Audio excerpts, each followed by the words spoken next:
Welcome back, everybody, and thank you for joining me. Today we are going to continue talking about classes and objects. And we're going to open up with a challenge with the shapes project we started in the last video. And what we're going to try to do now is create an area method in class rectangle. And then back in the build rectangle class where the main method resides, we're going to instantiate or create a new rectangle object and display its area. This is minimally what we will accomplish in this video. Of course, we will cover other things. And to go a little bit further than that, we're going to be talking a little bit about subclasses and inheritance. And we're even going to create a subclass of the rectangle class. So stick around, enjoy, and let's get started. All right, we're back in the shapes project. And if you can't locate your files, remember all the files you need to download are in the description of this video. So if you go to that link, you can download the point.java file, the rectangle.java file, and the buildrectangle.java file. Then you can create a new project again in IntelliJ IDEA or your IDE and place all of those files after you've copied them into the source file, src. All right, but if you've already got it open, let's start by doing a little bit of cleanup. The point object, first of all, we can do coord 1 and coord 2, but it's just as easy because point is such a simple object, and most people do understand that x and y coordinates, or x and y are often used for x and y coordinates. So I'm just going to relabel those x and y for simplicity and understanding. So now this dot x equals x means it'll take the first coordinate you pass and hold it as the first coordinate in whatever point object you're creating. It's a minor change, but let's just start there. And another thing I want to clean up is you see how we use the this keyword here to refer to this object when you create a point? This will refer to the object you just created that called this constructor. Well, what we can also use this for is for, in this other default constructor here with no arguments, I'm going to use this here.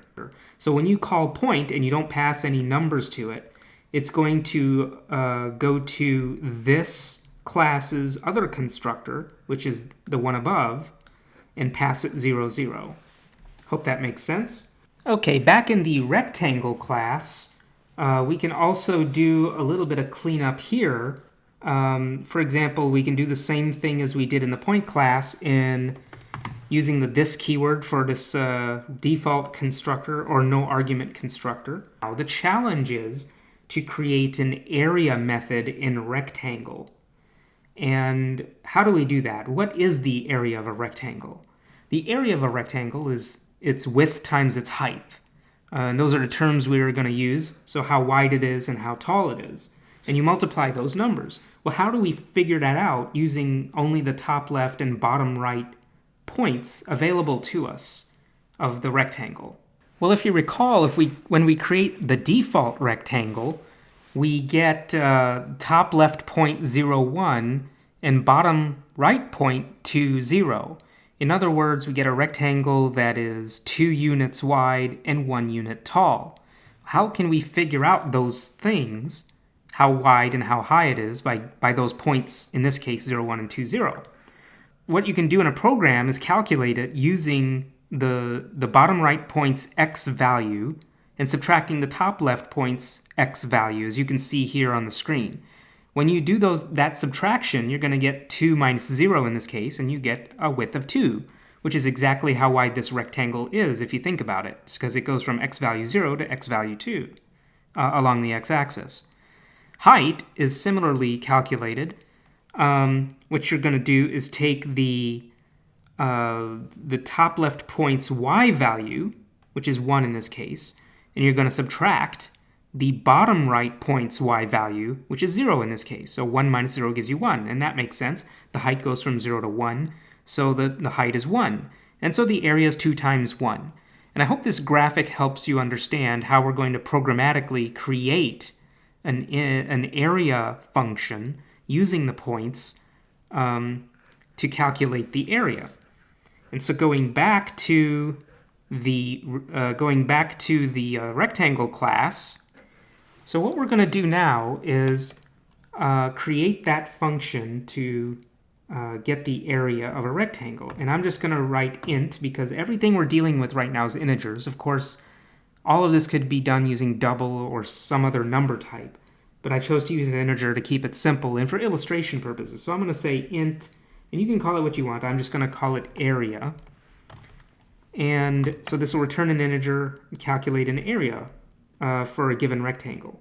So in order to calculate the rectangle, as I said, we're going to need to get the width and the height.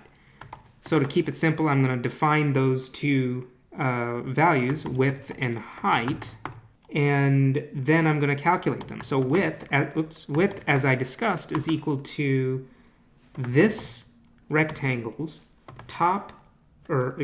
bottom right x value, and you subtract off this rectangle's top left x value. Height is similarly calculated. Height is equal to this dot top left dot y, subtract this dot bottom right dot y. And then you're just going to return width times height. And that should return the area of the rectangle when you call the rectangle dot area. So if you called the rectangle r, you would then type r dot area to get the area. Let's see if this works by trying to find the area of rectangle r, which we created last time. That goes from top left point 0, 0, because we created the default point A, to point B, the bottom right, which is a point at coordinates 4, -7. So rectangle r equals new rectangle with those 2 points A, B.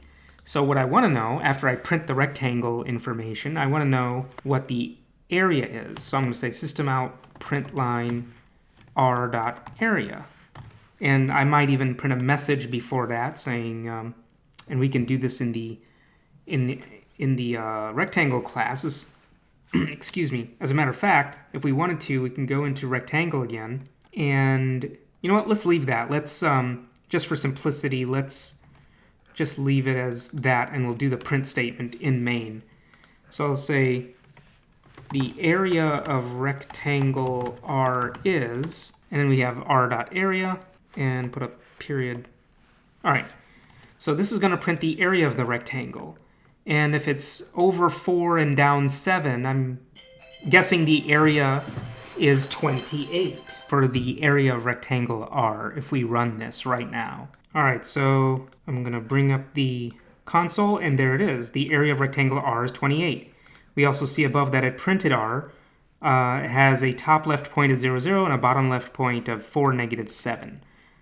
So it's 4 over and 7 down, which gives it a width and a height of 4 and 7, which is why the area is 28. So everything seems to be working. Let's see if it works for the default rectangle. And if you don't remember, I'll bring up the rectangle class. And if you look at the no argument constructor, I get it's made of the point 0, 1 on the top left and the point 2, 0 on the bottom right. And if it doesn't say that, go ahead and modify it, because I may have made a mistake on a previous version of this program, or on the previous video. So going back to the program here, I'm going to copy all this and change the values. So we're going to call this triangle Q now is equal to new rectangle with no arguments. So the default rectangle. It's going to do this all over with the new rectangle. So if we run it, we should get that new rectangle to have an area of 2. So let's run it, and there we have it. So we've got 2 rectangles now. The rectangle has a top left, the first one has a 0, 0, 4, -7, and its area is 28. The second one has a top left of 0, 1 and the bottom right of 2, 0, and its area is 2. Perfect. Everything is working. And that's exactly what we like to see. And so now let's move on to something new, or making a subclass out of a base class. And so let's get started by creating let's create a square class as a subclass of the rectangle class. So we're going to create a subclass of the rectangle class. So let's bring up the rectangle class to remind ourselves of what it contains. So the rectangle class contains a couple of point objects as fields, and it has some constructors here to create rectangles. I'm going to delete the void print rectangle method because we're not going to use that anymore. We've overridden the toString method here, and so that'll suffice to print anything we need to print. And we have the area method to find the area. When you create a subclass of class rectangle, that new class will already have access to all of these methods and fields. So you don't need to redefine them unless you want to override them in the subclass. What's interesting is in the subclass, you can add additional functionality that doesn't exist in this base class. I'm going to go to the source folder, right-click and click New Java Class, and we're going to call it Square. And to show, or in Java, to indicate that this is a subclass of the rectangle class, what you use is the keyword extends, and then you name the base class. So now I've just created Square as a subclass of class rectangle. All right, so how do we do this? We don't need to redefine points, and all those things are already available in the base class, so they're available to Square. All we really need to do is provide the constructors for Square so that they interface properly with the rectangle class to create rectangles that are the same size on each side, same length each side. One way to do it is to define it to have the class constructor to use a point and the width. So let's say you use so when the user creates a square, you just define the top left point and the width that you want the square to be. And that will enforce all the other sides to be the same width. We'll see how that works in a second. But right now, let's see that right now. Let's to create the rectangle with all the same sides using this square constructor, what I'm going to tell this square constructor to do is call the base class, or also known as the superclass constructor. And the keyword there is super. When I use super, it's going to go up above square and look for the rectangles constructor method, class constructor. So I'm telling it, go to the superclass, give it the first point, that's the top left point. But remember, it also needs a bottom right point. But all we have is a width. So how do we get the bottom right point? We have to create a new point using the top left point. You have to calculate it on the fly here, so to speak. So I could just say new point. You get the x value of the top left point. And what you want to do now is add the width to it that the user already provided. And then for the bottom right point, what you want to do is get the y coordinate and subtract the width, as we sort of indicated before in an earlier exercise. So by doing this, I am passing a, the top left point, and I'm calculating for the new point that the x-coordinate is what the top left coordinate was plus the width. That should make sense because that's how wide the square is supposed to be. So if the top left point was 1, 2, and the width was 4, your next x-coordinate should be 5. 4 away from the 1 x-coordinate that x has, or that a has. So that should do it. What if somebody wants to create a default square? Let's say of size 1 unit, 1 length on each side. Then we could do it in this way. Let's say it sits with its bottom left corner on the origin, on 0, 0. So I could say create a square. Excuse me. Let's do square. This is the default constructor. So using this again, so what you want to do is new point, and let's say we pass it 0, 1 for the top left point, give it a width of 1. So if the first point is 0, 1, that's the top left, it's going to go over 1, and then it's going to go down 1. So the bottom right would then be 1, 0. Okay, so we still haven't seen whether this works, but we're going to get there. What I want to show you now is I can define something completely different in this subclass that doesn't exist in the rectangle class. Now in this case it can, but I'm just doing this for illustration purposes. I'm going to create a new function here called perimeter. So this will calculate the perimeter of the square. And the perimeter is just the length around the outside, the sum of all the sides. And they're all the same for a square, so you can just say return 4 times this square's bottom right dot x minus this square's bottom or top left x value. So all we did was get the width of the square from this object, and we can't just use width. You know, you provide width when you create the square in the square constructor, but in the end, it's calling the super constructor, the constructor of the rectangle class, which just has a top left point and a bottom right point. So width is only used in calculating that, and it's being passed to the rectangle class. That's why I'm using the bottom right and top left, because you might think, looking at this, why not just take width and multiply it by 4? It's because it's not available to you as a field in the square class. So we should be set now to be able to create squares in the build rectangle class. So after I've created these objects here, I'm going to now create a square.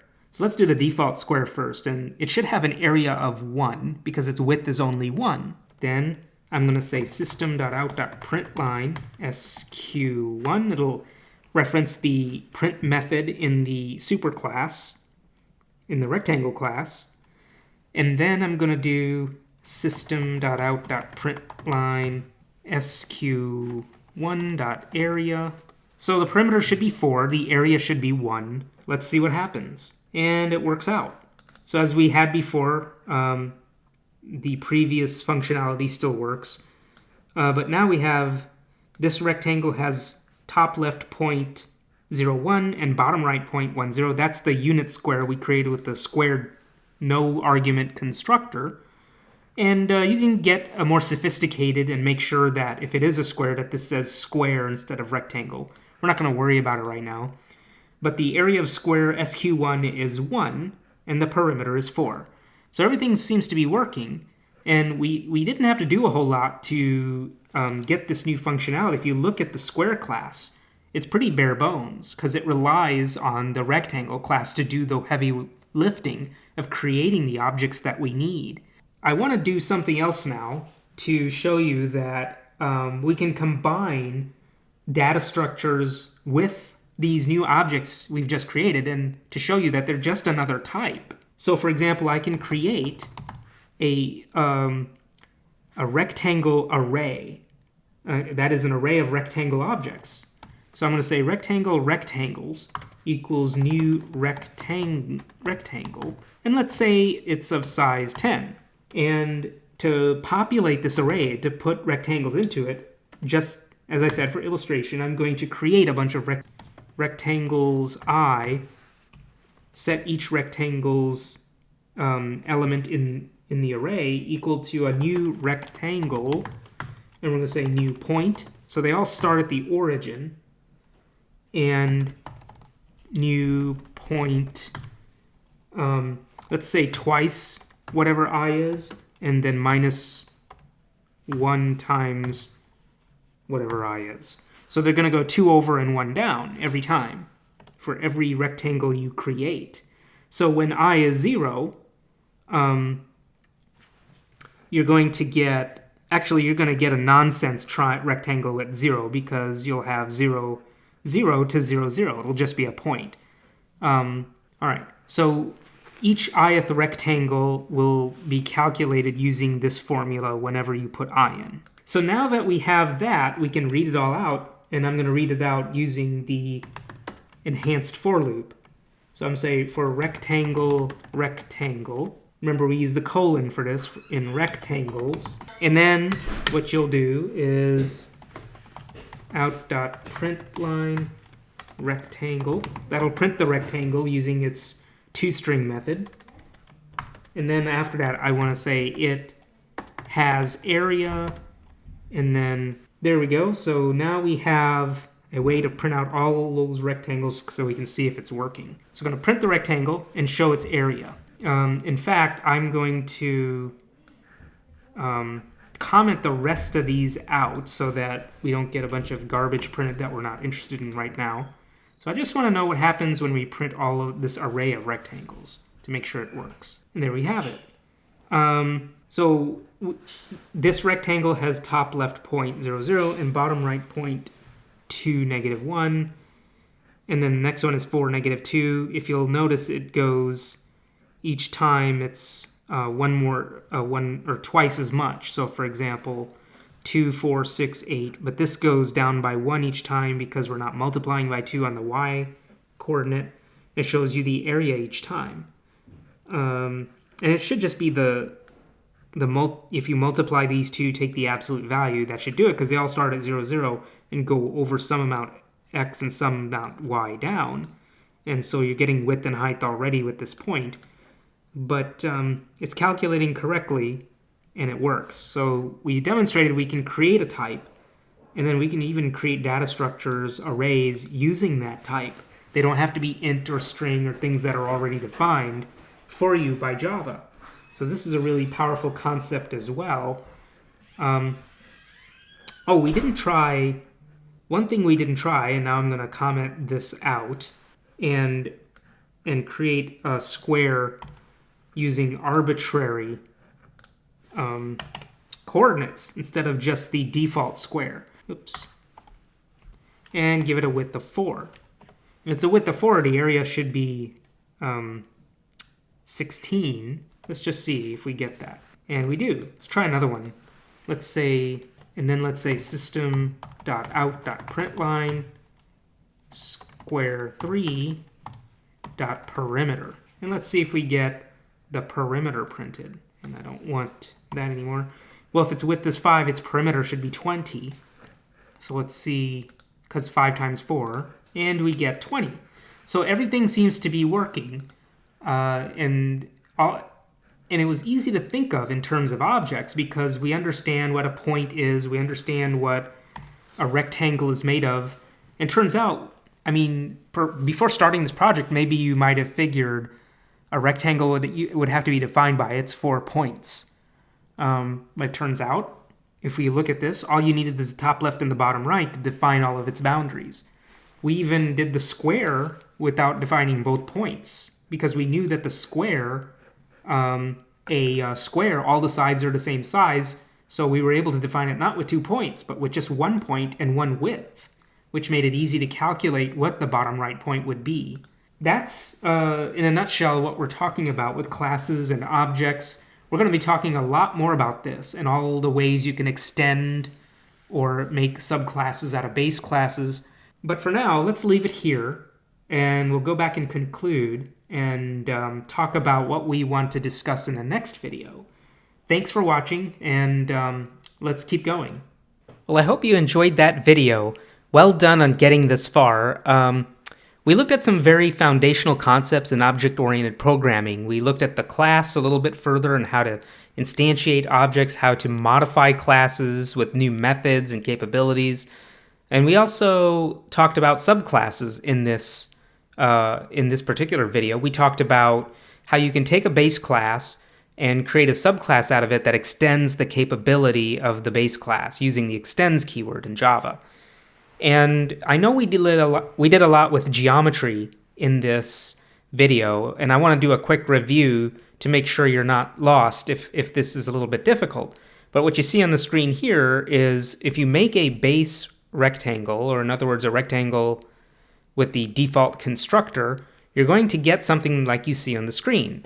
I know you don't see this picture when you program it, but this is what it's doing. The 2 blue points A and D, are the ones you're defining when you create the basic rectangle.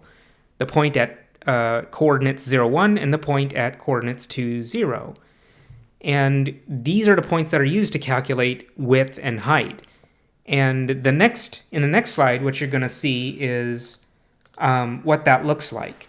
Because the width, you might think, well, the width along the bottom is the x-coordinate of D minus the x-coordinate of C.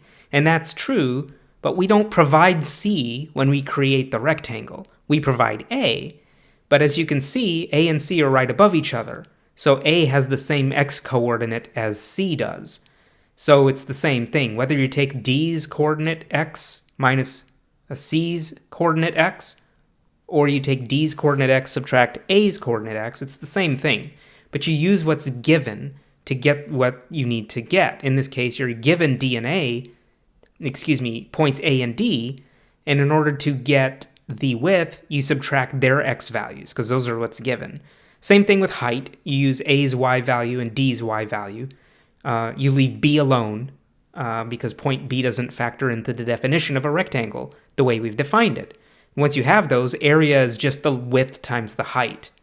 And that's one of those formulas that should be familiar. In the next slide here, I'm showing you what happens if you create a rectangle that is not the default rectangle. Well, this is what it looks like. You create two points at random, 1, 8, and 2, 1 in this case, and you get a new rectangle. The same principle applies for width and height. As you can see here, D's x-coordinate and A's x-coordinate in this case gives you 2 minus 1, which is 1. Then the height is similarly calculated, and the area in this case would be 7. And next, what we have is a square that's the default square with the no argument constructor. And that should have an area of 1. And it shows you here that to calculate the second point, you need the distance of 1, or the width of 1. So you get the x-coordinate, you add 1, you get the y-coordinate, you subtract 1 from point 0, 1, being the top left point.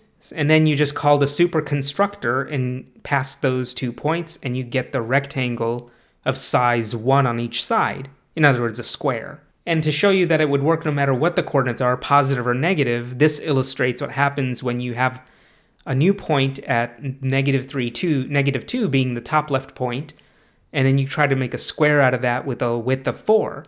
Well, same thing, you take the x-coordinate of the top left point, you add 4, and the red path here shows what happens when you add 4 to negative 3, and you get positive 1. And then for the y value, for the bottom right point, you're going to get the y value of A and subtract 4. Well, negative 2 minus 4 is negative 6. That's the blue path. And I hope this illustrates and makes it clear how we did the calculations and how we wrote the program to achieve finding things like the area and the perimeter. Finally, let's do a preview of what we're going to discuss in the next video. In the next video, we're going to extend a Java class, one that Java has already defined. It's part of the Swing package. Swing is one of the major packages in Java to write graphical user interface programs. So we're going to, in the next video, extend the JFrame class. And a JFrame is like a window. You can kind of think of it as sort of a window on your screen. And we're going to extend it and make an interactive button on it to display a message. So when you click it, it should pop up with another window to show you some message. Thank you for watching. I really hope you enjoyed this video. If you have any comments, leave them down below, and I'll see you next time. Congratulations on getting this far, and have a wonderful day.